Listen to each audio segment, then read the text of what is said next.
Greetings, this is Tanaka Rani Chindomu representing Golden Cloud Network. Today we're going to be talking about data collection, what you need to know when you're collecting data. Okay, so we're talking about research, and after choosing a research topic, after coming with your aims and objectives, after establishing your scope, there comes a point where you have to collect data. So your research topic is like the skeleton, and data is like the flesh that you feed to your skeleton, giving your research life. So data is important because it determines the quality, reliability, credibility, and validity of your research. So if you want to do a good research, you have to produce good data. It's like eating. It's like if you want to be healthy, you have to eat healthy food. And if you want a healthy research, you have to collect healthy data. That's how it works. That's data collection in a nutshell. So when you're collecting data, you have to consider certain things, right? And there's a list that we made here at Golden Cloud Network of the areas to focus on when collecting your data. So I'm just going to read them out. So number one, you have to look at the relevance of the data collection, of the data that you're collecting. Pardon me. So relevance is important because it gives you a sense of direction. Because it's easy to get lost. You may be excited and you may get carried away, and you may find yourself gathering data that is not relevant to your research topic. So you have to ask yourself this question: does your data address the research objectives? So before you go anywhere, you have to lay out what you're trying to achieve, your objectives of your research, right? If you're trying to cure a non-curable disease, then you have to state that in your objectives. If you're trying to improve your sales at your company, you have to state that in your research. If you're trying to become more fit, you have to state that in your research objectives. So make sure that when you're collecting data, you're still in that area that you set for yourself. Remember, you make your objectives, so you have to make sure that you're adhering to them. So that's number one, relevance. Number two, accuracy. Is your data error free? There's a lot of errors that are made, some deliberately and some not so deliberately. So you have to make sure that the data you're collecting does not contain any errors, because errors are misleading and errors will compromise your whole research.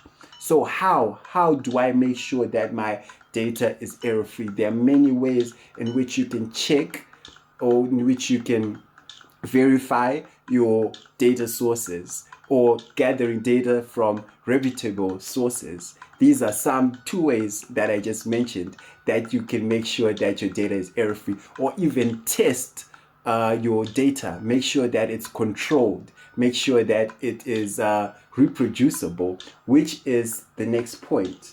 You have to make sure that your data is reliable, right? You have to make sure that if you come up with a figure, if another person does the same thing that you did, they'll come up with the same figure. This is important because it will give you integrity.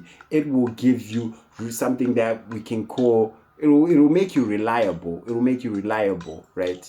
So that's factor number three, reliability. Is your data consistent, right? Number four, validity. You have to ask yourself this question: is your data suitable for its intended use? Because sometimes we may come up with data and we'll be so happy, we'll be hyped. Oh my God, I found this data and it's nice. Look at all this data that I have. But it might not be suitable for your intended use, right? For example, you're on a quest to find a cure for a disease, right? And then you find so much data about the disease, but you kind of like forget or get carried away, or just like you forget that, hey, you're not so focused on the disease, but you're also intending to find a cure, right? There's lots of data that you found on the disease, but not so much on the cure. So you have to make sure that your research data is valid. After validity, we can go to bias and representative. Oh my gosh, pardon me. Representativeness. Representativeness. right? So your data has to be representative of all the factors that are involved, right? You shouldn't lean on one thing, because sometimes we may find a strong point where we have so much to talk about, right? And things will be flowing, that we may be biased towards another area which is also relevant and needs addressing. So you have to make sure that you're not biased. And biases come from different there are different reasons to be biased. Some may be even personal, some may be professional, right? So you have to make sure that personally you're not biased, and your personal beliefs, your professional affiliations are not affecting your data. So that's the fifth and final factor that you should consider, in order to make a quality and credible research, right? That means that your data will be all of the above mentioned that we just mentioned: accurate, reliable, valid, right? That's when you know that the data that you're collecting is great, it's legit, right? So before you collect your data, you need to go through your aims and objectives, like I said. But besides your aims and objectives, you also have to look at things such as your scope, because you can't do everything at once. You can't cover all bases, right? You have to sort of like specialize. You have to like pick an area where you can produce the best results, and that will be your scope. And you have to make sure that you're not shying away from that scope. You have to make sure that you're within that zone that you set for yourself. And you and I both also have to consider the data type. So there are different types of data. Data can be quantitative and data can be qualitative. So it all depends with what you're trying to find, right? With scientific researchers or financial researchers, you're gonna need quantitative data, because those fields work with numbers. It's a numbers game, and people follow the numbers in those fields. So if you come with words in an area that requires numbers, then you're not doing anything, right? And if you come with numbers in an area where people, or your study population, or even the people that you're doing your research for, prefer words, and you're bringing numbers, then there won't be a connection. So you really have to carefully consider your data types, right? The type of data that you're going to be collecting, and you have to know this before you start your data collecting process. So when you start your data collecting process, you have to know this. There are different types of data collecting methods, So there's the primary data collecting methods, right? And there's secondary data collecting methods. So with primary data collecting methods, this is current data that you find firsthand, like you're going into the field for the first time, first time ever doing something, doing something that has never been done, looking at places that have never been looked at before, and you're there and you're digging out data. Now that's primary, because it's current and it's firsthand. You might not, be the first one to look at it, but you're doing it for yourself. It's primary, like the information that you're getting is not coming from anyone else. So that's primary data collecting methods. And there are also secondary data collecting methods, where you're just using stuff that was done by other people. You're using sources, you're looking at reports, you're looking at journals, you're looking at articles, you're looking at the work of other people. And that's cool, because you can make connections that can actually give you useful information. So those are two methods of collecting data: primary and secondary. So with secondary data collecting methods, it's all about making connections, and this is not easy. It's not easy. It's a skill, and you learn and you improve at doing it. And it's exciting. But it's much simpler.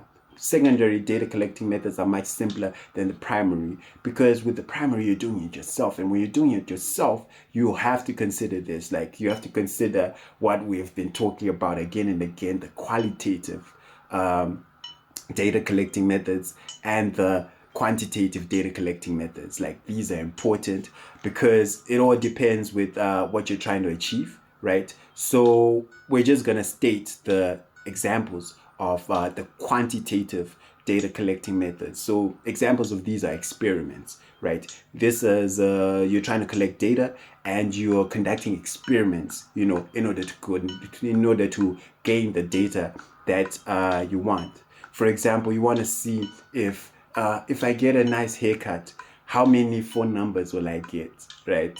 Or if I use a different strategy, how many customers will I get? If I slash the prices of my products, how many more customers will I get? That's an experiment, you're doing it for yourself, right? And this is quantitative because, you're going to count the number of customers, that you're going to get, and you're going to count the number of new phone numbers that you're going to get. So, it's quantitative, it's experimental, right? That's one data collecting method that is quantitative, for an example. And for qualitative data collecting methods, you're dealing with stuff that can be, you're trying to look at the behavior, you're looking at stuff like behavior, attitudes, characters, motivations, you're trying to understand certain things, right? So what better way to understand than to observe? What better way to understand than to interview someone? So interviews and observations, right? These are examples of qualitative data collecting methods, right? And I just, we noted down another, this is the quantitative though. I'm going back to quantitatives. Take note. Surveys, but surveys are good because surveys can be qualitative and quantitative because the responses that you get from surveys, you're asking questions, you're producing a questionnaire, right? You're addressing certain things, you're asking people, okay, how can we make our services better? Do you enjoy your time at work? What can we improve at work to make things better? Are you enjoying campus life? Stuff like that, right?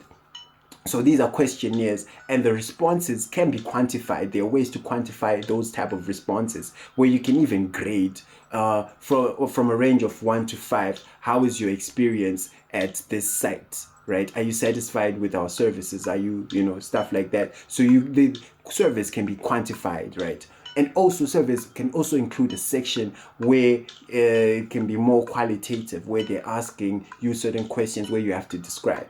So these are some of the top data collecting methods that I just mentioned, and honorable mentions to data collecting methods such as focus groups, where people just come together and discuss an issue and try to come up with answers. So that is data collection in a nutshell. We try to explain what you need to look at, what you need to consider, and we gave you some of the types of some of the different ways of doing it. Hopefully you got something, and if you did and if you liked it, like, share, subscribe. Thank you so much.